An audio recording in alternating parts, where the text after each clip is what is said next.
Hi, everyone. Welcome to the podcast. I'm here today with Tyler Cowen, a guest who needs no introduction. Tyler, how are you doing today?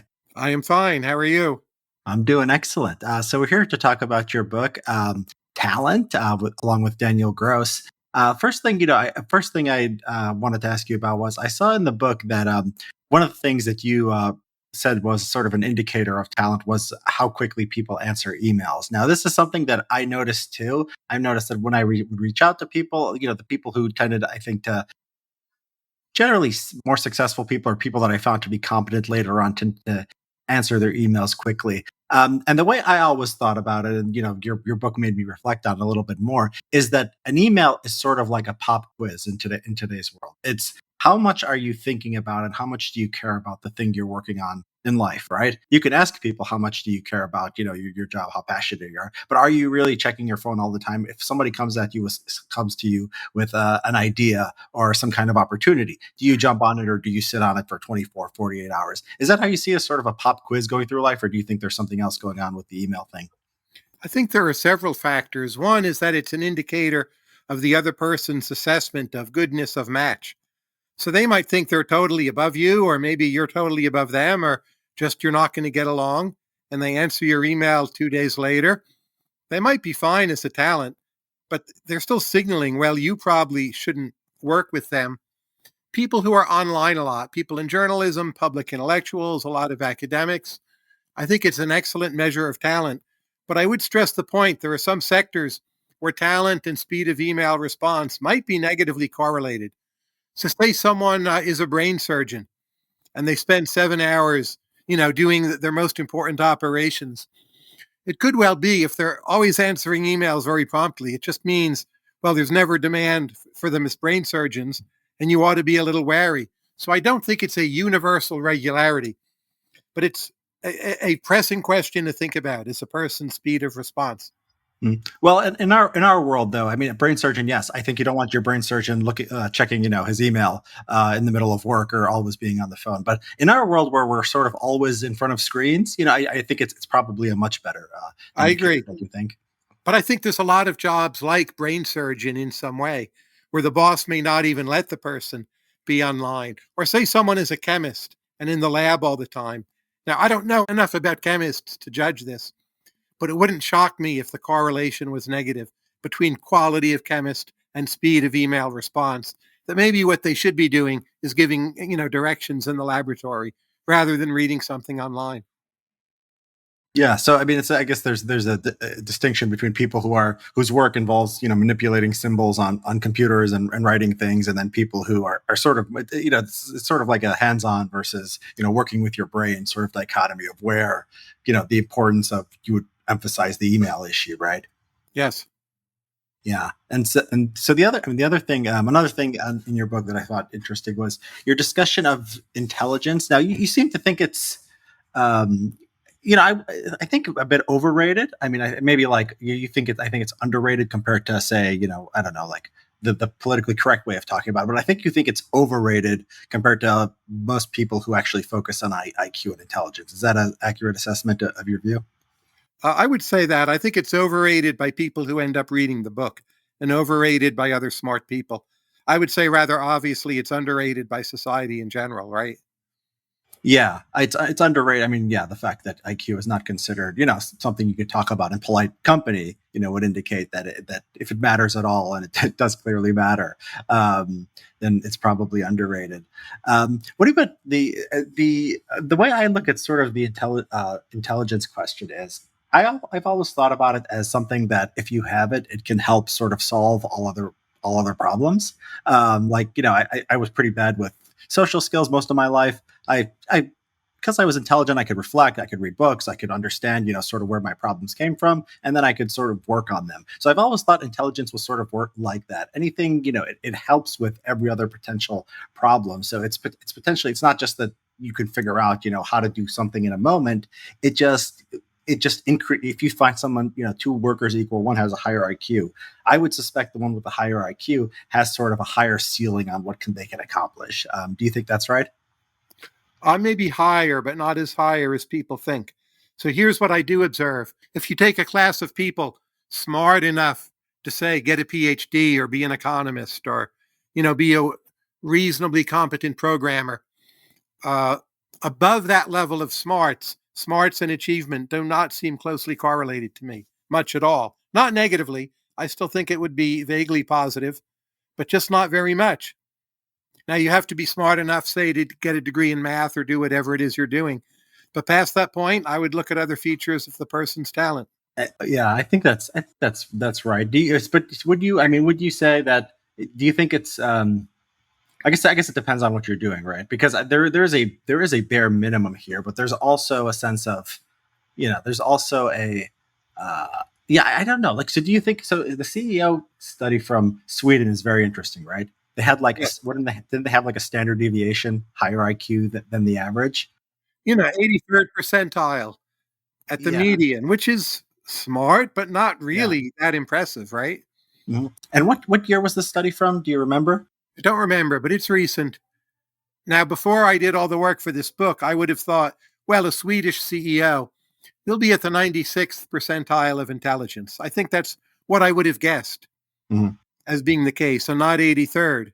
So that to me is a revision. It's why I think a lot of smart people overrate IQ, because I used to overrate IQ. And there are many smart people, I've had to talk them down out of rating IQ, but there's never one that I've had to talk into it, I would say.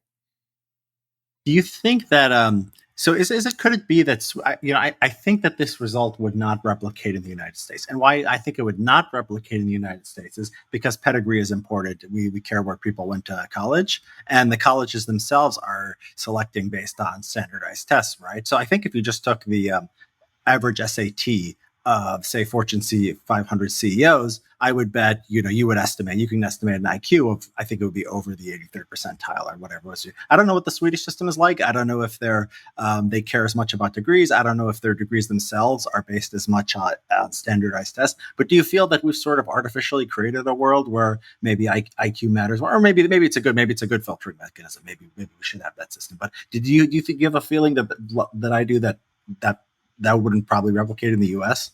I'm not sure the United States would be so different. And not everyone who goes to our top schools is so brilliant either, right?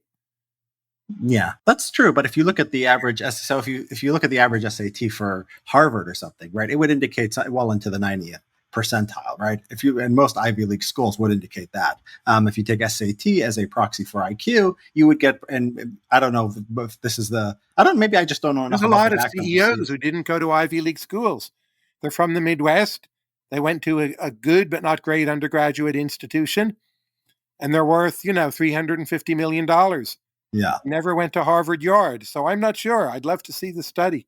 Yeah, yeah. I think I'm assuming from I've looked at politicians, for example. I've looked at, like, senators and even them. You might get a standard deviation over the mean. A lot of them went to law school, but I'll admit I don't know as much about the backgrounds of CEOs. So maybe it would. I think senators are quite smart, but in the House of Representatives, I don't think it would be very impressive. I've met plenty of them.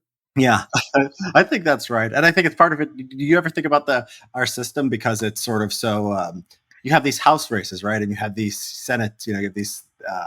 You have the Senate, and you get two from each state, right, and you get and there's a brain drain from these areas, right? Do you think it's something having to do with our system? Because I've been thinking a lot about just yeah, exactly that issue. That a lot of I don't know them probably as personal as you, but I found a lot of politicians to be unimpressive. I know there are some systems where the party puts a list and then people pick from lists. Well, ours is sort of more regionally distributed, so not all our politicians are going to be from the high-powered brain areas of the country. Do you think that's something unique to America, or you think politicians in general are maybe not that impressive? I really think it depends on the country. I mean, Singapore, they're quite impressive, right? The Nordic countries, I think they're generally pretty smart. But I would make this point about senators. It's just a really fun job with, Yeah. in a sense, not that much responsibility. So people who are very talented and could do a lot of different things, they might be attracted to being senators just because the reward is so high. And that may be one reason why they're relatively smart. Yeah, you're right. And so it might not it's and you do get a lot of carpet bagging too. I guess that goes against what I was saying. A lot of people go to Harvard or Yale, they move to a certain place and then they become elected. The Singapore, you bring up Singapore. I, I have a theory, and I wanted to maybe write this out, but I guess I'll run it by you first about the state capacity libertarian idea. It was Sure. something that I think when you first wrote about it, I think in early 2020 or 2021 was it? I was a bit enamored with it. I always thought there were some clear benefits to something like the Singapore model. But then I saw the Western response to COVID, and some of the things that the fact that our state was so incompetent, I think made some of these restrictions that I think less arduous than they would have been. So, for example, some people would say, "Oh, you're requiring masks. You're accepting cloth masks. At least make it N95." And I'm like, "No, the N95 is a terrible device. I like the fact that I can have a fake mask and at least comply with it." So in that case, I was sort of happy that the state wasn't that good. And I guess one thing I think I thought about this state capacity libertarianism is I think when you combine two things in a movement, and one is politically popular and is the path of least resistance, and one is sort of unpopular, you get the thing that's easier to sort of enact, and you don't get the other thing. So I think with state capacity libertarianism, I think you would probably get not if not state capacity, at least something that looks like state capacity. Like let's say there was a movement that just said, we're going to be the state capacity libertarian caucus in Congress. I think what they would do is they would find allies to do all the stuff that expands state power, find few allies who would want to do libertarian or things that reduce the power of government and regulations, and you'd end up just getting a more and more intrusive government. Do you think about sort of the public choice of that and how it would work out? Well, I don't feel responsible for the defects of those imaginary people. Yeah. I would say I think US state capacity is higher than people now think. I'm very glad we had Operation Warp Speed. That was one of the highlights of our state capacity. And the gains to that were much higher than whatever losses we might have suffered from, say, different mask regulations having been too strict or would have been far too strict had state capacity been higher, or however you want to create that counterfactual. It's just incredible that we had vaccines so quickly in Operation Warp Speed. And that's the main lesson. And you give our state capacity there like A to A plus. It could have even been quicker, of course. And the whole world has benefited. It saved millions of lives. So to me, that's the main lesson. And I agree, we might sort of piss some of those gains away on other margins. I don't doubt that. But I want state capacity and libertarian in there. So if you only apply one, of course I'm unhappy. I've seen people bring up Operation Warp Speed as a success of our state capacity, but I think of sort of the alternative. Wasn't Operation Warp Speed couldn't have been just seen as government does all these horrible things, like it puts up too many barriers to drug production, and it's just basically Operation Warp Speed. Besides putting in the orders, it was just basically getting out of the way. It was cutting its own red tape, right? Well, that So was why some not of it. just Paying up front had a big effect on incentives. And, my colleague Alex worked literally for Operation Warp Speed. You could speak to him, he could address it in more detail. But the people who've been involved, who are not in general like just a big bunch of government lovers, typically think it was quite effective. Yeah, yeah. But the so you have the another thing the government, because if you don't have the state capacity libertarian, let's just say you have a state capacity libertarian solution versus just a libertarian solution. So the libertarian solution would have said, for example, no FDA, at all, no FDA doing anything. Sell whatever you want and make whatever profit you want. I think the fact that the government, it was a second best option. The fact the government said, we'll commit to all these pre-orders. I think if you let people just pay for whatever they wanted, because government, I think, also negotiated to make sure that they wouldn't profit too much off of the vaccines. So I think if you could have said, make anything you want, charge whatever you want, could have potentially been better. I mean, I guess the question is even in this case where state capacity libertarian looks good, would perhaps just plain old libertarianism, still have been the better solution? And what's good about the Operation Warp Speed is libertarian stuff, and then the state capacity stuff is sort of second best stuff that a non-libertarian government wouldn't allow to happen. I have more sympathies for the libertarian solution than most people would, but I think in this case it's not time consistent. So one issue is simply how do you deal with legal liability? Now the FDA process, for all of its flaws, does give manufacturers the ability to bring the thing to market in a way consistent with corporate law and their other fiduciary responsibilities. So no FDA means everything is fair game in the court system. And that is much worse even than the FDA. It's a bigger constraint. But also, government won't let them keep the prices high. Governments confiscate resources ex post. And we know that, so you need to reward them up front, even if in principle you think the higher price would be a better incentive. But I would also point out when there's an externality through contagion, you don't want the price of a vaccine to be very high. By the way, forgive my throat clearing. It's having come back from India and still suffering from air pollution there. Speaking of externalities, but I'm fine. Well, yeah, we're glad. Do they have you quarantine or take tests or anything at this point? No, nothing. And I didn't get COVID there. I had great fun. I was there over 2 weeks, went to an Emergent Ventures India meetup event, went all around, saw the Sikh Golden Temple. Now I'm back home. No problems other than the air pollution. Yeah. When I went to the Emergent Ventures conference, I met some people with India. I saw recently you wrote that it has, probably the highest numbers of people who are untapped potential in the world. And I've noticed a lot of people sort of, read my things are from Indian descent, or there are a few from India. Twitter, I've met people like I said at the Emergent Venture conference, and India is one of the giants of the world. The other is China. And do you, what do you, what is, how do you think about sort of the differences between India and China here? Because I didn't meet any, I don't think I met anyone from China at the Emergent Ventures. I've never met anyone from China who reads my articles. I've met a lot of people from India. Is it just a language thing? Is it language plus the system? Are there cultural population differences and sort of openness to outsiders? Why does India seem to have a presence in sort of our world while China really doesn't? I think it's language plus culture. So if you ask, like, who are the two most influential economists of the last 20 years? Now, you could debate that, but if someone said it's Raj Chetty and then Abhijit Banerjee for RCTs, that's a totally plausible answer, right? They're both ethnically Indian. If someone asks you, well, who's going to run for president in the next election? Like, I wouldn't bet that it's Harris versus Nikki Haley, but it's a totally plausible thing that could happen. And they're both, Indian origin, in Harris's case, only half, but still, China has nothing like that. The list of Indian CEOs, and America's a country that homebreeds a lot of great CEOs, right? We're not like some lame ass country that doesn't have a CEO and we've got to import them all. And Indians have done remarkably well. So there's something more synthetic, I think, about India culturally that allows them to slot into a bunch of roles. If you look, say, at biomedicine, I think you will find Chinese are often doing as well as Indians.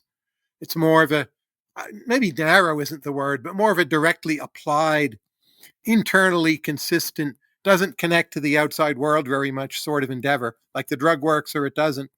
But the more synthetic the task, politics, CEO, economist, I think for cultural reasons, you'll find Indians are more prominent. Yeah, and the Nikki Haley, Kamala Harris example is interesting because these are both American. I'm pretty sure Nikki Haley was American born. I know Yes. Kamala Harris was. And you have a lot of native born Chinese, and you just see massive underrepresentation in politics. So you both have these people from China, not being sort of represented in the world. You also have people from Chinese and East Asian descent, generally unrepresented in our at the highest levels of our politics, especially for their socioeconomic status. So there's something there's something very, very interesting there. Have you thought do you The think Chinese were doing well. If you look at like the teams US sends to the oh math yes. ads, I'm not sure they're all Chinese, but just visually, you have the sense there's a high proportion of Chinese on those teams. Oh yeah, oh yeah. I think cultural.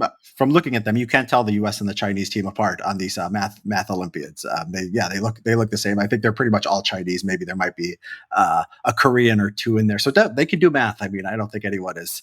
I don't think anyone is doubting that Chinese can do math and engineering. But there's something about creativity, leadership, CEO, just being sort of entrepreneurial with ideas that is. Yeah, maybe the word cell versus shape rotators here is the apt sort of description. I'm not sure that, though. I mean, I'm never happy with that distinction. Uh, it seems to me sort of raw startup entrepreneurship is not exactly India's cultural strength.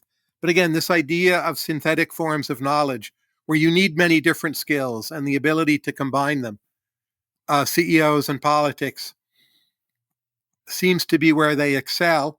And if you think of Banerjee or Chetty in economics, they're both very synthetic thinkers. They bring together a lot of different kinds of insights. They've mastered different sorts of techniques or ways of doing economics.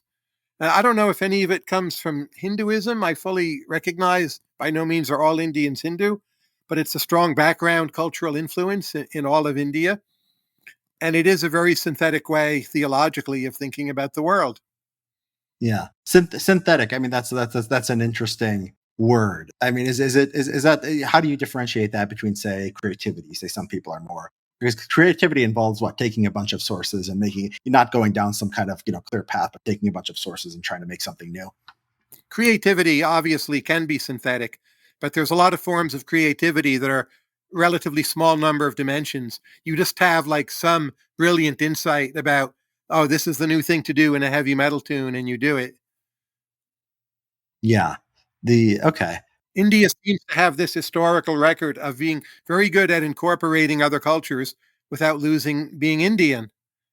And that seems in a globalized world, that's a much more important strength than it would have been 30 or 40 years ago. And it seems to me it's helped India and Indians a great deal. Yeah. Indians do well in Canada.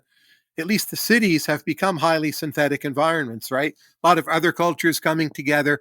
You're dealing with different influences, problems, coming at you all the time if you say live in Toronto. And again, that's not what Toronto was like 40 years ago. Mm. Yeah. Right.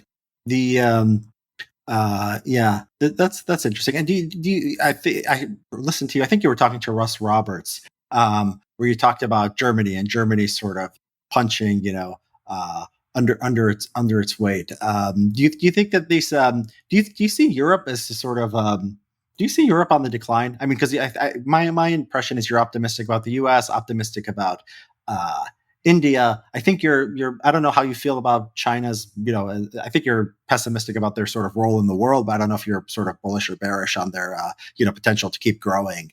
And I get the sense that you're more pessimistic on Europe. Is that right? Well, I would disaggregate Europe. So, England to me, South England is its own thing, but I'm very optimistic there. I'm very optimistic about Ireland, which now is more likely to be called Europe because it's in the EU. But I don't actually think of it as like the continent. But they have the English language, a great time zone. I think wonderful things will happen there. Paris and Rome and Switzerland, I'm very optimistic about. I think they will be amongst the world's best places, more or less indefinitely, attract the relevant talent from their home countries. Tourists will love those places for totally justifiable reasons. They won't just be museum pieces either. But that said, Europe as a whole, I think will grow like percentage point or percentage point and a quarter a year. That's okay. They'll still have remarkable human capital and cultural heritage, but I'm not excited Yeah. about how most of the continent will do. I Yeah. don't know if Yeah. that makes me pessimistic, though. That's kind of what we've all expected, right? Yeah. Well, Europe will. I It mean, is Europe will. great how good the best places on the continent already are and are going to be. Yeah. The yeah. So yeah. I mean, I think that's sort of for somebody who with a sort of uh, you want to see sort of dynamism and progress. To say these, Paris and Rome will be great tourist attractions and the people there will maintain their standards of living. It's optimistic from one point of view. It'll be won't be the worst thing in the world to be born in Paris or Rome. At the But no, same trust time, that. Like when I go to Paris, I have great conversations every day, insofar as I want to. So it's not just, oh, look at the Eiffel Tower. Monet was a great painter way back when. They're dynamic places and they're intellectually alive. I mean, Ulbeck, where's he from? I don't know where he was born, but he's really coming out of Paris as a milieu. yeah. And There's there plenty was of the I think there art was the, there have incredible levels of personal taste, right? mm, yeah. And for the US, the I think the mood. I mean, I think the mode, and maybe this is just being on Twitter. It seems very pessimistic. I mean, I think you've brought up some good points that this would be reflected in sort of the market. People would be shorting all kinds of things if the US really was uh, you know over the long run was going to be in bad shape. People say things like, "Oh, civil war, we're going to have violence." I never bought into any of that. What do you think is sort of the difference here? But I think what people think, they don't look at like demographic things. They don't say, "Oh, Americans' birth rate is that low," or they don't look at anything like that. I think there's just a sort of a vibe from our politics Yeah, they dislike that. each other. I think we live in a kind of age arrangement, but that can be positively correlated with creativity. I'm increasingly reminded of the English 17th century, where people got quite deranged about each other, and it even got violent. Right, that was bad. But it's the beginnings of modern economic growth, like the 1640s, and ultimately the Industrial Revolution. So with January 6th, with these sort of political cleavages, the people the idea is that this could potentially translate into something that hurts our standard of living, that hurts our economic uh, growth. And you say you are worried about that to a certain extent. I think I bring this up not because I have these worries. I'm not pushing it for that reason. I think these worries are generally overrated. But like, what would you head? Okay, let's put this. Let's talk in probabilities.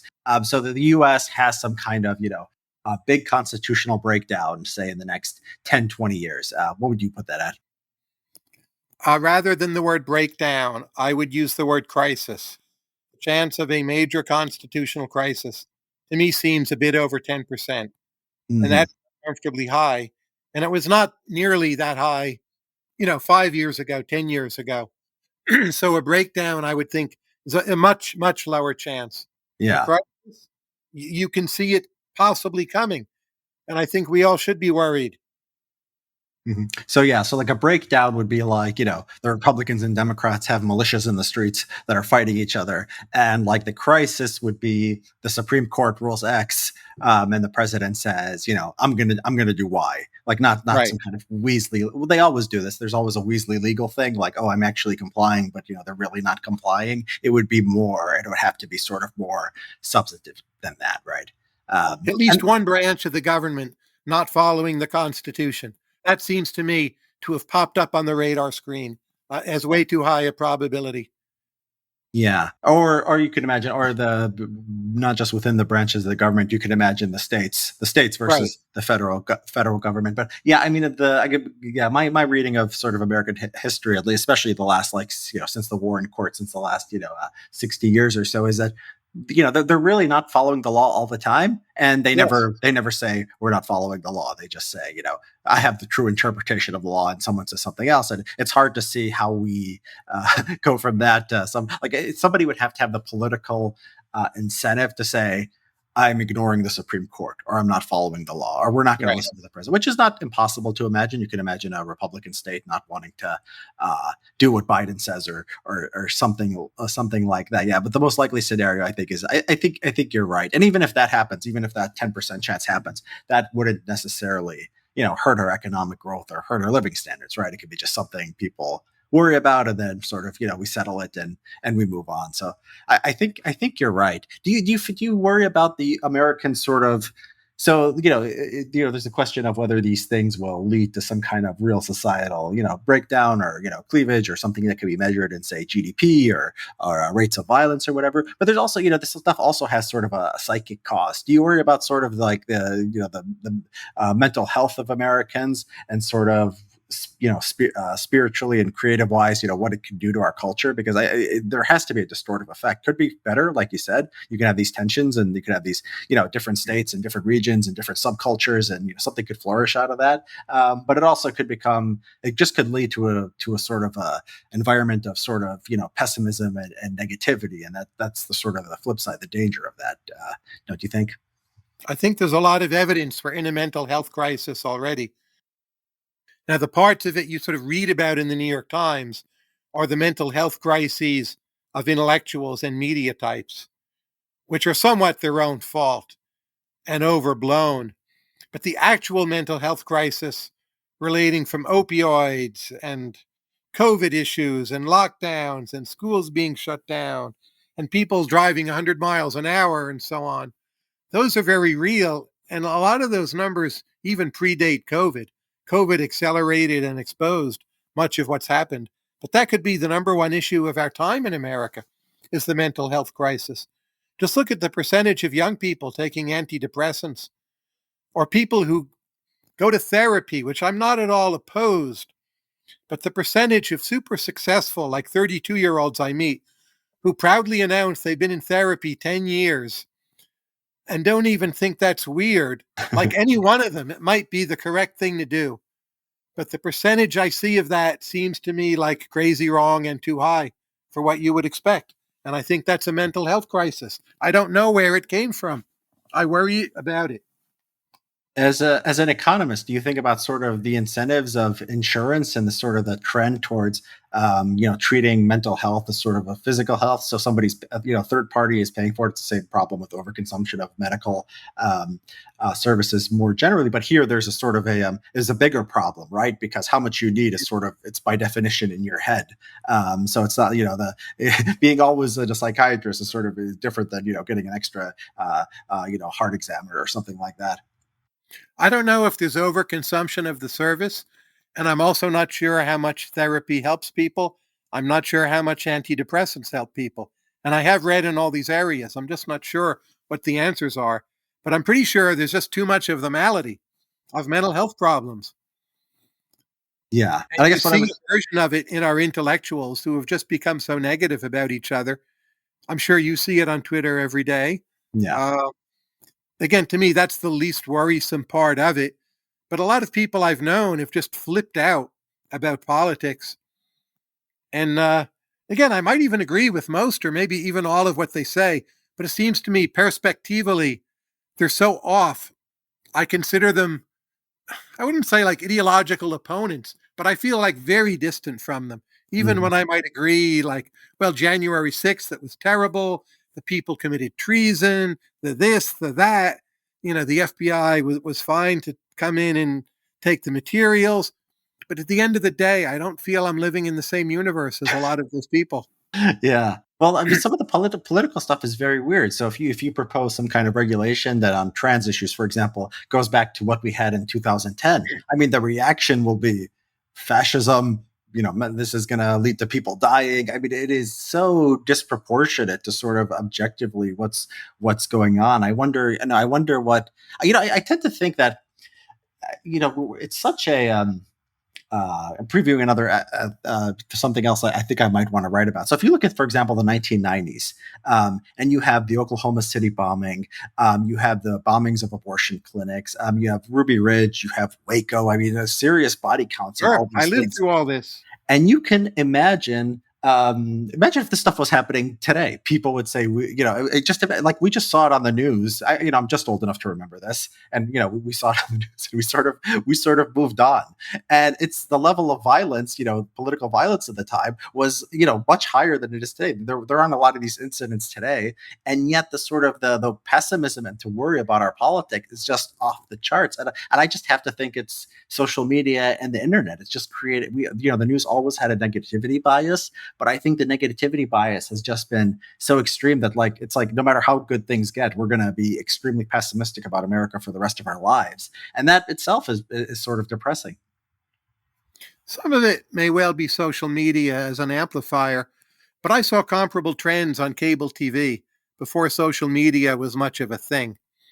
So I wonder if the greater interest in social media is not itself an endogenous part of the process.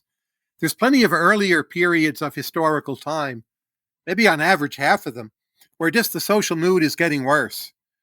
And there are particular reasons, but maybe the most general theory is that half the time in history, you're approaching a period of greater derangement. And that might be a more important point than the particular culprits. Like there are social contagion effects with all communications media, but maybe they're not actually as causal as they seem. They're just right in front of our eyes all the time. The Mm. 17th century in England, that being so deranged, was that social media? Well, they had all these like pamphlets at the pubs and the alehouses. Like maybe it was, but it still that seems to miss the point a bit as well. Yeah. So you're I think saying that there's this sort of dynamic and it moves in. one direction or not. And it might be the technology might push us in one direction or other, but you could imagine a sort of a alternative history where social media was never invented or never took off, and we still might be just going in the direction for whatever reason. Is that what you're saying? Yeah, so it's like email can carry certain kinds of messages. You can blame the email, but at the end of the day, maybe the messages get carried anyway. It just seems to me it's prematurely judged far too often. It's a kind of people see it right in front of their face as bias, like, oh, I hate that bastard on Twitter. Like it's Yeah. pissing me off. It must be social media. It's a very crude form of inference, not befitting of real academics, I would say. They need to be more detached. And certainly there could be something to what they're saying. I don't dismiss it, but people leap at that explanation so quickly. And I think that is itself part of the derangement. Yeah, I don't know. I mean, I think that just the way social media has you, though, has you You express see this the yourself. most in Jonathan Haidt, right? What do you mean? Well, his take on social media, it's far too negative, and it's way more negative than the evidence itself justifies, in my opinion. And Yeah, he's this weird mix of someone who's such a huge defender of free speech, but when free speech comes on social media, all uh, of a sudden it's ruining the world. And I yeah, don't really get how he squares all those views.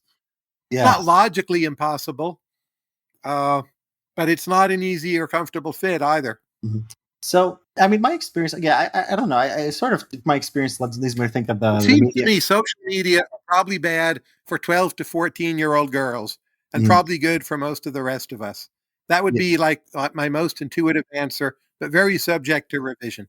So I think it's good. I mean, I think it's good for me. I But they're think it's bad good. for a lot of academics. I guess they get Yeah, classified in, yeah. They might be at they get lumped in with the 12 to 14-year-old girl, well, there might right? be a similarity there. Yeah, there might be They a have sort of something in assumption. common. I think that's right. But the Yeah. thing about the difference is that the academics and the journalists, I would put them in the same category, sort of are the lens through which we see, everything else. So, Yeah, yeah, of course.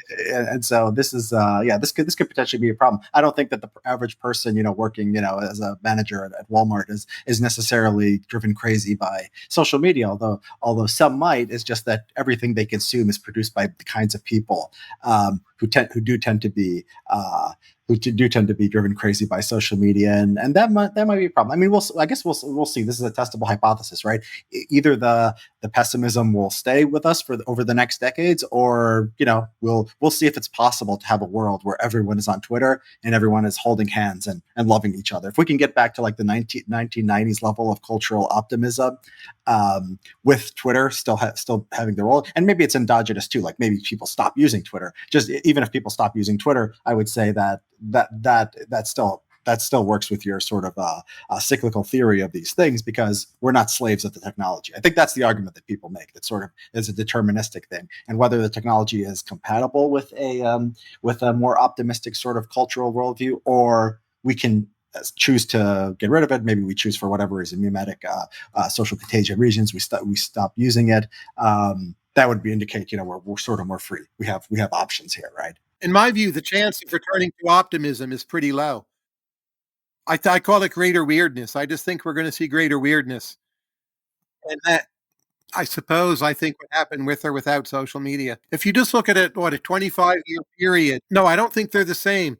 So the weirdness has all kinds of bubbles of funny kinds of optimism. So just like more people believing in UFOs, it's not pessimism per se, like it might be, oh, they're all going to kill us, but it's mainly weirdness. And if you have a 25-year period where you have 9/11, the financial crisis, COVID, a bunch of other bad events, war in Ukraine, you're going to have more weirdness. Yeah, yeah. I guess. Yeah, I guess that's right. That 9/11, I think, was a sort of an important sort of factor, and unquestionably in breaking that sort of 1990s level optimism. I think society was pretty self aware about that. Um, let me go back to the book. It was interesting reading about the emergent ventures procedure, because I'm myself, CSPI is an emergent venture grant winner. So it was interesting sort of reading your philosophy and the thought process behind that. And then you mentioned in the book, and this is a question that threw me off when I got it. You ask, how ambitious are you? Can you talk about sort of the benefits of that question? Because I think it's very interesting. It's not something I'd heard before, so it took me by surprise. So can you sort of explain why you asked that? That's a question I like to ask leaders and potential leaders. It's not actually a good question for most people. Mm, I mean, in the extreme, if you're interviewing a Starbucks cashier, how ambitious are you, right? That's crazy. If anything, you want them not to be too ambitious so they don't get bored. But people who are not very ambitious, I've just found empirically cannot fake a good answer to that question. And you're yeah, not even assessing if they just say yes. Some ambitious people will kind of say no, but they'll lay out their plans with such detail and enthusiasm. You get the sense they're quite ambitious indeed. So don't take them too literally, but gauged how well they seem to have thought through and felt through what they want to do. And I think it's one of the best questions for prospective leaders of institutions. yeah. Do you remember I've asked this. I don't look. I was interviewing an academic not too long ago, and I said, "How ambitious are you?" And the answer was, "I want to publish a bunch of papers and get tenure." Mhm. Totally honest. I admired the person, but it's like, come on. Like at that point, for me, the interview is over. Yeah. Do you Of remember? Do course, you? that is what they're supposed to do. Mhm. Yeah. Do you remember how I answered that question? No, I do not. What did you say? I don't remember exact. I remember how I felt and how I tried to sort of gauge the answer. I don't remember the exact thing I said, but I remember thinking to myself, if I give an honest answer, I'm going to look maybe crazy, maybe a little bit too ambitious. I mean, I think if I answered it completely honestly, I would have said, I want to be in 100 years. I want people to say Richard Hanania was the greatest thinker of the early 21st century, and society was going this one way, and then he came along, and now we're still reading him and studying him because he's so smart and interesting. What if I would have said that? Would that have been a good answer? Would you said this is too much. This is a little bit No, crazy. that would have been fine. And probably, I mean, my guess is whatever you said, I read as you saying that. So, in a Yeah. sense, you did say that. I tried not to. That's all I remember. That I was trying not to say that, but I must have. Trying not to say it is, in a way, how you say it, right? So, that's part of the point of the question. It's very hard to not tell the truth, no matter what the literal words, might be expressing. Mhm. And the Yeah. people who have no ambition, they can't even like fake holding in their true ambition. They don't even know how to do that. Mhm. It's like, oh, I want to publish a bunch of papers and get tenure. Eject. Yeah. Yeah. Yeah, in academia, sort of. Do you think this is? You talked about the feminization of social life, feminization of academia. I remember like writing papers or having ideas, and feedback I'd often get would be, it's too ambitious, it's trying to explain too much, it's trying to do too much, and I've always thought that it's just the sort of there was such a cultural bias against that, and it's fine to be on the lookout for research that's too ambitious and doesn't have good methodology for answering the question that it wants to answer. But if that concern leads you to not ask important questions at all, and I think that's sort of where academia is, then what's the whole point of the enterprise? Do you see academia sort of I think you probably do overly risk averse, but is Yeah. that something, is that how you would think about it? I would like to see people be more intellectually ambitious. They are, in some ways, more ambitious than ever before, like how much money they earn or how good a school they get tenure at. There's a whole bunch of dimensions where ambition is way higher than 20 or 30 years ago. And I was definitely around in those days. I remember it quite well. But intellectual ambition, ambition of curiosity, ambition of influence, it seems to me they're all down a lot. Yeah. And do you think there's I think this sort of I was a little bit surprised by your chapter on the that was about talented women and minorities, because you've talked about the sort of the feminization of academia. I know you don't think it's all bad. I don't think anyone could say it's all bad. It's obviously uh, changed things a lot. But there's sort of it is an open empirical question whether we've gone too far in accommodating, making women comfortable in academia and other professional settings, or we haven't gone far enough. And I think the tone of the chapter was we haven't gone far enough. And Sure. is that how you see it? And can you defend that? Well, if it's academia, one thing we could do is change the current system of tenure clocks. I don't think women are the main reason to do that. I think there's plenty of other reasons to reform tenure. But the way the tenure clock falls now, it's exactly running against when most women tend to want to have children. And that's another reason to do it. So, I mean, look at Katalin Karika with mRNA vaccines. That's incredible. That's feminization. I'm a big advocate of it. It mobilizes much, much more talent. But that said, we're in this funny in between world where things are feminized and they're not, and the rules are unclear, and it's not all working that well. But there's no reversing the feminization, right? It's like figuring out how to make it work better. And Yeah. So I think we should do that. yeah. So the tenure clock, I mean, I think there's all kinds of good reasons to sort of, I think the time period is sort of just the way we think about time in academia. I think we think that people live to be 200. I mean, for a man to get a PhD postdoc, not start his career until his mid 30s, I think is also sort of it's not good with the male Sure. biological clock either. Men at some point have to become adults and self-supporting and have children too. So maybe it's worse for women, but I think this to me is in the category of things that's just there's it's the reason to do it's a sort of overdetermined. There's a lot of reasons to make everything sort of shorter and compress it.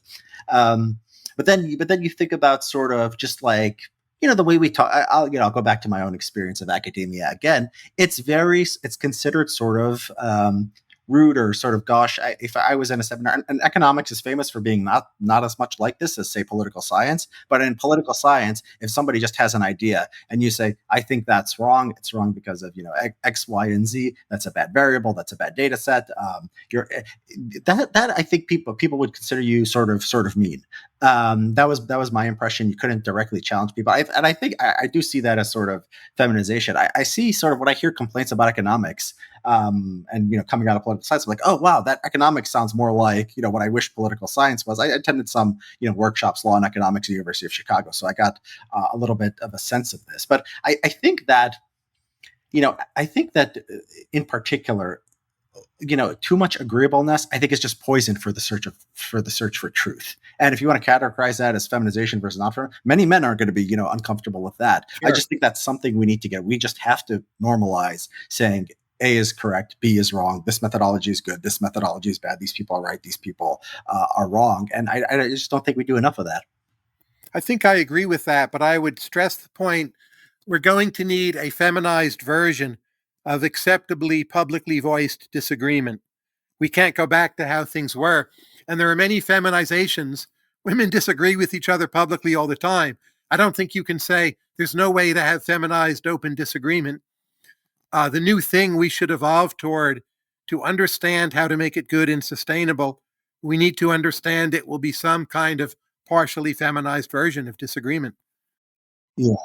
Although, I mean, how much, how it's sort of, it's how much feminization we want depends on, the rules that we set, how welcoming they're going to be. So it's not like there's a set number of women who are going to be in academia or who are going to be in, political leadership roles. So the choices we can make about these things also sort of influence how much we have to accommodate. It's very hard. I mean, it is very difficult to, it's very difficult to like. I'm trying to imagine what would this feminized version of disagreement, would look like in sort of an academic setting. And I think the point is, I think the point is sort of these feminized sort of ways of communicating are by their nature designed to take into account of feelings more than objective reality. So just to have like a crude, sort of, stereotype of men are like this, women are like this. Men sit there, they fix a car, they're focused on the thing. They don't stop in the middle of it and say, how are you feeling? They're trying to find the right answer. And if you imagine like a feminized way of doing this, it's feminized way of going about solving a problem. It seems like femininity itself, as a way of communication style is sort of like by definition geared towards taking in account of feelings, putting less emphasis on truth, and maybe That contrast I don't agree with. Men have their own ways as they go along of asking, well, is this okay? What are your feelings? They just don't recognize them as such. And women have their own ways of caring about truth more than men do. Men don't always see it as such. And in my view, feminization cannot be reversed, should not be reversed. We need more female talent in most, maybe all of the sciences. And we probably will figure out a better way of making things work than what we have now. Uh, but I don't think that's the main difference between men and women. I Yeah. don't think women care, say, less about scientific truth than men do. Men Yeah. are like the grand system builders on average who make up all the bullshit, right? Yeah. Like, how much of that stuff is true? Yeah. Well, Women it's are doing, like, if you're going to generalize, women are doing healthcare economics, and most of it's correct. mm, So who cares about truth more? well, you picked one you picked one field. You picked I know. I'm just saying there's a lot of different ways I could to find examples of yeah. slice the bread here. Right. Is it hard to sort of is the difficulty here like you can have this, women's division of and you can have this men's division. Is it hard to bring them together in one institution? Is that part of the challenge here? And that like, it's sort of like bringing two cultures together, right? But they're more separate. Men and women are more different than most, various cultures. I mean, you bring people from different countries here to the US. You bring people from China to India, Africa. It doesn't seem like there's a big difference in how say men of American background versus these foreign men. It doesn't seem to be causing serious disputes on college campuses. Is it just sort of isn't it just seen as like can we just see it maybe as an extreme culture class? And maybe the answer here is some kind of educational or labor market segregation where you can have these men things and you can have these women things, and then you avoid the difficulties of like some things making some people uncomfortable and not others.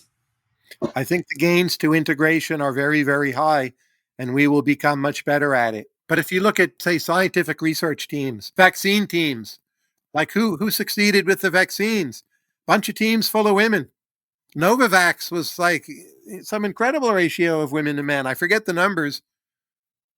So, we're going to make it work. We're already making it work. We do have to get a lot better at it. Yeah, but that sounds like labor market, kind of labor market segregation. So you have these biology. Women organically chose biology more than physics or STEM, and if the teams end up being 70 or 80% women, great. I don't mind that. But and then you look at these software startup builders, and they're all men, and maybe we need a level of comfort with this idea that these spaces will be all women, these spaces will be men. Some of them will be integrated perfectly 50-50. I don't know how many I don't know how many markets end up like that. Just because it seems to me that institutions and sort of fields of study they tend to draw one or the other, and then you sort of have this cycle where they build one kind of culture and not another.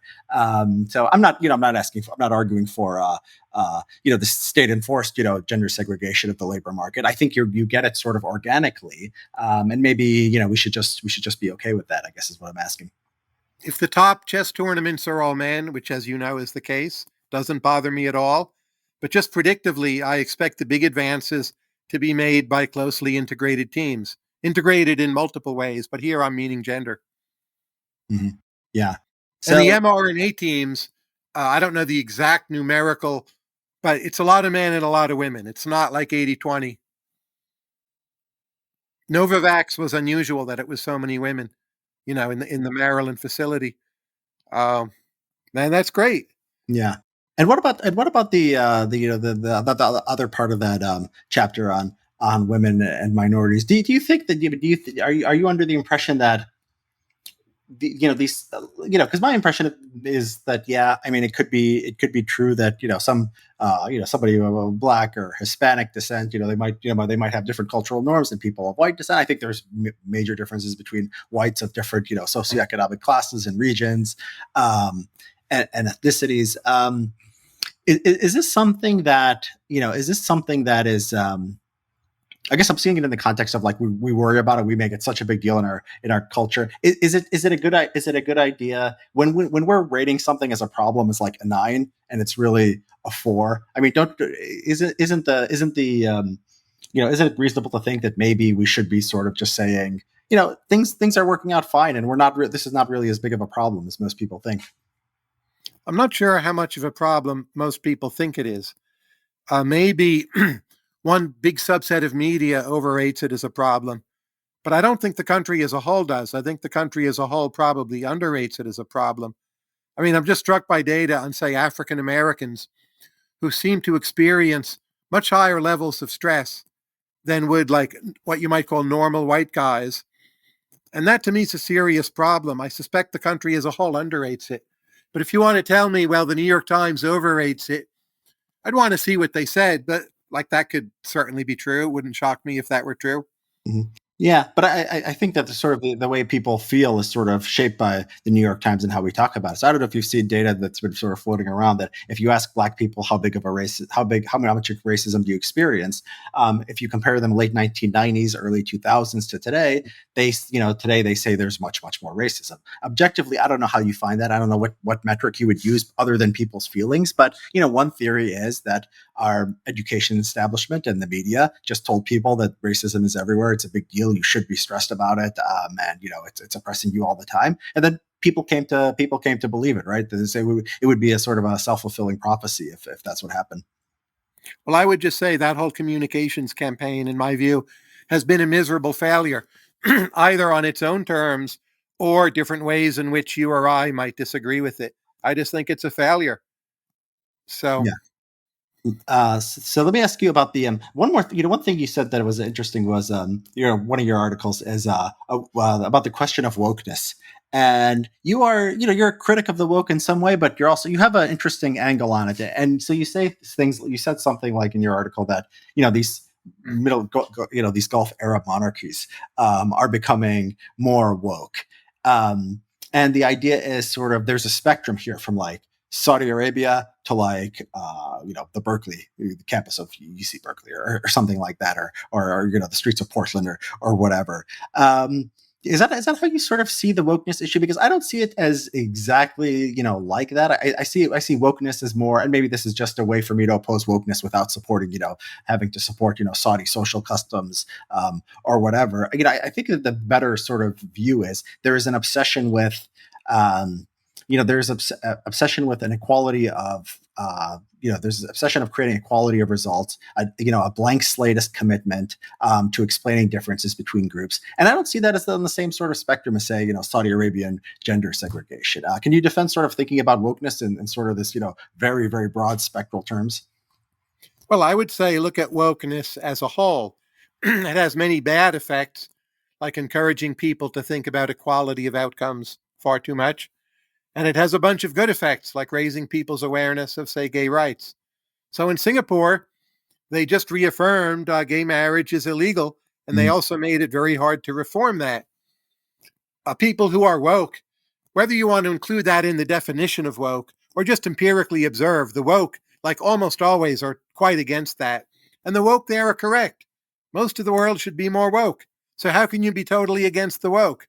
Mhm. Now, do I think wokeness has been bad for American campuses? Absolutely. For US politics, I would say complicated, but the good thing about the woke is just they help their opponents more than they help themselves. Kind of if you just take them straight up, it's been bad. It might be good in this roundabout, indirect way. Mhm. But look, the world as a whole, I've been to over 100 countries. Most of them should be more woke. I was just back from India, been to Pakistan. I just don't doubt that. It's hard. It's hard for me to see why that isn't self-evident. Mhm. Have you had And have if you had it gets to the experience? bad parts of the package deal, yes, I would prefer to unbundle the package, but it would still be better if they got more of the package. Hmm. Do you, I don't know how much experience you had with sort of lower class Americans, lower middle class Americans. Would you apply that would you apply that analysis to them too? Do you think they should be more quote unquote woke? Uh, Many, my family started off as lower middle class. You could even say lower class. They didn't end up that way by the time I was, say, 18 or 20. But that is my background. And if I think of, say, my sister, who is gay and was gay, it was very hard for her to come out. If I think of my high school in the 1970s, the rate of gay people in that high school is probably about the same as what the rate would be now, but not one person felt they could come out. That just seems to me extremely wrong. Uh, it has, on average, been worse in lower middle class culture in this country. And yeah, those people should be more woke. Mhm. Do you think? Well, do you think that? I mean, the just sort of flag. You said the number of gay people are probably the same then as now. According to surveys, not that there was a report from CSPI that you probably saw that the number of young Yeah. people identifying as gay is like 5 times or something A something. lot of that's just posturing. People who actually want to live, you know, a life where they are primarily gay or bisexual. I'm not saying it's exactly the same. I don't know. But there were plenty of people back then who were gay. This I know. And since then, most of them have come out and for the better. But at that time, it was not possible to do so. And their lives were made miserable, often for decades. And that was a failing of this country not being woke enough. So I tend to take sort of the rationalist view on these things. I'm not a person who says people if people are grossed out by something, it should be banned. In most cases, there's just bad cultural practices that we should get beyond. On this question in particular, I wonder if there was a kind of Chesterton's fence kind of thing, because when people were arguing against gay marriage, 20 years ago, they said it would lead to break down a society, it would break down gender roles, it would create confusion. And then if you sort of look at what's happened just very soon after gay marriage, it's like all of human history until like 2010 or so 11, we don't have any we don't have any gay marriage, and then we have acceptance of gay marriage, and within a decade we have skyrocketing rates of depression. We have concentrated in people who are liberal, people who identify as They're not LGBT. liberal, they're illiberal, but please continue. They're left wing, right? Self-identify Yeah. as left wing, and so maybe society had some wisdom here in suppressing something that could easily get out of control and make every. I understand there's a minority of gay people who want to live their lives as they see fit, but maybe that was sort of sort of suppressing that was the price to pay for sort of this sense of normalcy, and for encouraging what works for most people most of the time. Is that a view you'd be sympathetic to? I don't think that would pass a causal identification test. So legalizing gay marriage, causally, it seems to me, made marriage somewhat stronger, reaffirmed traditional values, and took away some interesting, but probably better left taken away parts of promiscuous male gay culture. Those seem to me the causal effects. Now, I do think what happened is we got a whole bunch of social trends together, like the good side of woke, the bad side of woke. The good side of woke legalized gay marriage. The bad side of woke did a bunch of other bad things, but it wasn't legalizing gay marriage that led to the bad things. That seems to me really extremely unlikely. Yeah. Yeah, I would not single out the legalizing gay marriage. I think the sort of the I think the civil rights law has a huge role to play here, and I always thought that creating new identity groups, I think, is just a bad thing. It leads to things like government coming in, telling school you can, I think that just leads to issues with freedom of association, freedom of speech. Once you go down that path, I think you get a lot of the problems we see today. Yeah, but I wouldn't put it all on gay marriage. I would have taken gay marriage as a sort of as a compromise, not to have the anti-discrimination laws, which I think are much more problematic. But yeah, I get your point. I wouldn't put it all on gay marriage. Um, But okay. I wouldn't put any of it on gay marriage, is what I'm saying. Yeah. Well, it's hard. It's hard. I sort of think you had to take it as a bundle. If you put me back 15 years ago and you said, "Are you pro or anti-gay marriage?" I would have said, I would have maybe this compromise I would be happy with. But I think there's a bundle coming, and I think it's going to be more bad than good. So it's part of that bundle. It's just sort of the most visible of the issues that were included in that bundle. I like to work to unpack the bundle. But part of the unpacking is to defend the good parts Yeah. and Yeah. criticize the bad, and gay marriage is one of the good parts. Yeah, got it. So, Tyler, I'm conscious of your time. I just wanted to ask you before I let you go, sir. What is what are you you ask how ambitious are you to people? What's your sort of what's the sort of goal? What do you see your sort of role in the intellectual ecosystem and American intellectual culture more generally?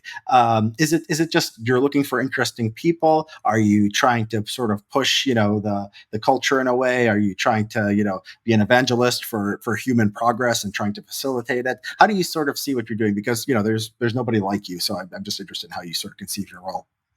Well, maybe a lot of those things. I did write an essay for Mercatus once called something like My Personal Moonshot that you can Google to rather easily, where I lay it all out, I think, pretty clearly. Uh, but at one point, one angle of it I would stress is I like learning things and I like having fun, and I'm pretty selfish, and I want to be learning things every day. And the way my life is structured now, I can do that. So, getting back to the senator idea, I'm kind of like an intellectual senator, that I have a very good arrangement, a lot of diversity in the kinds of things I can build or create, time to read, freedom to write, a number of different outlets, high degree of freedom of speech, high degree of autonomy, a high ability, I think, to help other people. And I'm pretty happy with that. So just like the narrowly selfish interpretation of this is good for me to do, so I'm doing it, I think goes a long way. It doesn't contradict a bunch of the other things you cited, but Yeah. why shouldn't I do it? Right. Why do you think more people don't do it? Because when you're a tenured professor, you have so much freedom, and it seems to me that most people just do what they did before they had tenure. Why do you think you're actually unique here? I've never fully grasped this. I do think a lot of people lack courage. And Daniel and I talk about this in the book. Courage as an important feature of talent, I think, is grossly underrated. Again, you don't need it for plenty of jobs, but for plenty of jobs you do, and certainly in academia you do. So, like, am I allowed to curse on your podcast? Sure. Go ahead. Most people don't ask. That's yeah. Good, but go ahead. I don't think the right way to explain it is I don't give a fuck, because I sort of do give a fuck. But at the same time, I have some perspective that I want to do the thing I want to do. And like I actually kind of can succeed in doing it. And I'm just not that fearful about like what they might do back to me is a big part of it. But I think I have a few unique abilities that make it easier for me to do. And in that sense, like, oh, I'm not looking down on all the others. Oh, you bastardly cowards. It's just hard for them to do it. Mhm. And I got lucky, in the genetic lottery, and it's easier for me to do it. And that's another big part of it. Yeah. Yeah, the courage thing is so interesting because I'm amazed by sort of the lack of courage among intellectuals. But then you look at like men generally. And so like something like happens like Russia invades Ukraine. It seems like when there's a war or something, it seems like you can have, a sort of constant stream of men going out being willing to risk themselves, engage in physically very brave activities. Countries all over the world they have drafts. They go die by the millions. There's courage. It's not it's too simple to say men are cowardly. Sure. But then you're looking for people to say politically incorrect things, and they're scared. Why that always drove me crazy. Like, why do men seem more likely to be willing to die? People in general. I'm just focusing on men here. Than they are to say politically incorrect things about race or gender or whatever issue. I don't get it. It's a very odd aspect of humanity, don't you think? It may be which way the social pressure cuts. So there can be a lot of pressure to enlist in Yeah. particular wars. And then the courageous thing to do is to not enlist, even though fighting may be a higher chance of dying. But courage in this sense is subjective. It Yeah. also amazes me the number of wealthy people who are just afraid. And they could really say F you to the world and just go off and live off their money and be more than fine. And people respond to this differently. But it's not always the marginal incentives you might expect.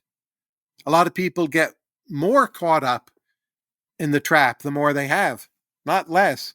It's like they earn to be independent, but the more they earn, the less independent they are. And that fascinates me as well. Yeah. Yeah, likewise. I mean, the idea that it's all just social pressure, that would be a parsimonious explanation of what's going on. If people say, don't talk, being having the right attitudes on a college campus and fighting a war, they look very different. One looks like sort of being meek and submissive to like the collective, and the other one looks like sort of brave and masculine. But they're the same thing. They're just responding to social pressure. And so, if you just assume human beings are social creatures and highly influenced by what other people are doing, I guess that would explain it all, right? It's all just But it's conformity. not, here's another factor, and this worries me. It's very hard in contemporary society to help other people a great deal unless you are yourself like politically acceptable. And I think there's a lot of people, they're not cowards, they really want to help others. But for them to continue helping others, They've got to stay on one side of the line. And that's one of the more screwed up things we're doing. If you could be considered like socially out there and unacceptable, but we still would let you help other people, I think we'd have a better discourse, a better society. I know that's hard to pull off, but it seems to me it should entirely be possible. And that's one of those things we need to learn, because it's not all just people being cowards. Mhm. Yeah, sometimes it's self-sacrificial. You're right. So if you're a professor, for example, and you need to write letters of recommendation and help place your students, you're in a position where your actions don't only harm yourself; they harm others, right? So that Yeah, is or like you're Bill Gates, and now people say all these things about you. I don't follow those debates, but his ability to help other people is way lower than it had been. Yeah. Do you think that with greater, sort of cultural and political polarization, there's that takes care of it? Because, like, for example, you look at somebody like, Peter Thiel, who's, he could have just stayed more sort of as a more neutral cultural figure. He could have decided that would probably have less influence on politics today than if he did it. He sort of put his chips in with, being more influential on the political right. And maybe overall that gives him more sort of gives him more power. So is maybe sort of greater sort of polarization and political sort of discord a way to create these bubbles in the sense that, like, okay, this side hates you. This is not going to work in academia where it's a monoculture, but in everything else, like, this side hates you. These other people like you, and that sort of creates good incentives for people to maybe go a little bit out there. There's a lot packed into there, but I would first challenge the view that we're so polarized. I don't think we are. We are in the sense that we hate each other a lot. Mhm. But in terms of people agreeing how the federal budget should be spent, I'm not sure I've ever seen more agreement in my lifetime, for better or worse. So we've packed all the polarization into a smaller number of dimensions, is how I would describe it. But we Yeah. might be less polarized. I'm not sure Peter Thiel is politically influential. I mean, I guess we'll see after these Senate races. Um, but I wouldn't take that for granted. I think Peter's doing what he thinks is right. I don't know if it's influential. Mhm. Well, I mean, Really boomerang effects in politics, just yeah, like with the woke. Maybe they're just helping elect Republicans. yeah. Some of that's been undone by, Dobbs and the abortion stuff. But if somehow that were on a different trajectory, clearly the impact of the woke would have been to elect more Republicans. Now it's more up for grabs. Yeah. So maybe we're not. You're right. Maybe we're not polarized. Yeah. It's funny how little debate there are in these budgetary matters compared to the Tea Party. 12 years ago, where there seemed to be some actual intellectual difference there. But the effective polarization. But political scientists, they talk about effective polarization, just how Yeah. much you hate other And that's people. clearly up. And but that can have the effect that I'm talking about, right? Because if I'm canceled by group X, then group Y, might be more favorably inclined to me, and therefore I have more, sort of room to influence group Y. At least I'm not a non-person, right? It's hard I think it's getting harder to have a complete, outside of academia, a complete societal cancellation. Like, there's people on the far right and the far left, who I think are more, influential than they could be, the most sort of outer edges, just because there's so much polarization. Like, okay, if the New York Times writes a hit piece on Mr. X, even if Mr. X is pretty bad, we don't want to do what the New York Times says. So we accept that person. I feel like that gives people sort of more room to, maybe it brings in some odious figures to the public debate, but also gives other people just sort of more room to say what they think. But even that phrase, odious figures, I'm made uncomfortable by. Like, okay, you can cite Hitler, Hitler's odious. I think we make ourselves stupider. Like, I like to ask this question: does this person favor price controls on prescription drugs? Well, they might not. To me, that's like a terrible view that will kill many thousands of Yeah, people, yeah. maybe more. But I don't think of those people as odious. I think they're wrong about something. And if someone's called odious, I'll just ask myself, well, are their views worse than the views of someone who wants price controls on prescription drugs? Yeah. We're like, who's odious? I know there's the Hitler thing and Godwin's law, but we gotta like mostly move past that and just focus on like the ideas and being more analytical. I think. Yeah, I think that's right. I was sort of using the term just sort of No, I like know. for I'm not sake of blaming you. If anything, you react against this. I get it. your role in this debate. Yeah, exactly. What do you think? Just I guess I'll ask one last question. What do you think in that context about social media censorship? Do you see it as a big problem? Because it seems to be sort of the way that some of these people get excluded from society. No, I don't. Keep in mind, I grew up in a world where there were 3 network television channels and then PBS. And there was radio. A transistor radio was a new thing. That was kind of like the internet. So, do I think some people have been kicked off who shouldn't have been kicked off? I do think that. But relative to the gains, it's such a small amount that's been coughed back up. Uh, No, I agree. I I'm not would at the asking about. margin have Yeah, I'm not. fewer people kicked off. Yeah, I'm not asking about how much free speech, how much, diversity of opinions we see compared to the 1970s or 80s. I just saying, as a sort of compared to what it could be, is how big of an issue do you see sort of social media censorship and sort of shaping, our political environment and contributing to this stuff and just making sort of like some ideas off limits. I'm still a libertarian on this issue. I run a blog.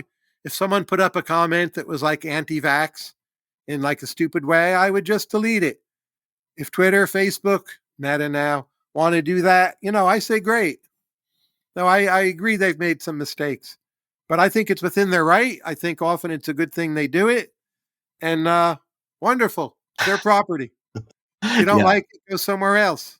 Yeah, that's a yeah. I have a blog too, and yeah, I also censor comments. So I guess I'm in no place to speak. I guess that's the case for libertarianism. It's always like my freedom to do X is always more important than taking away someone else's freedom. If you told me a trade where Twitter would not be allowed to censor, and I wouldn't be allowed to. Actually, I would take it. I would I would let my blogs go bad. But I get the point that we are all sort of we all sort of curate when we have the opportunity to do so.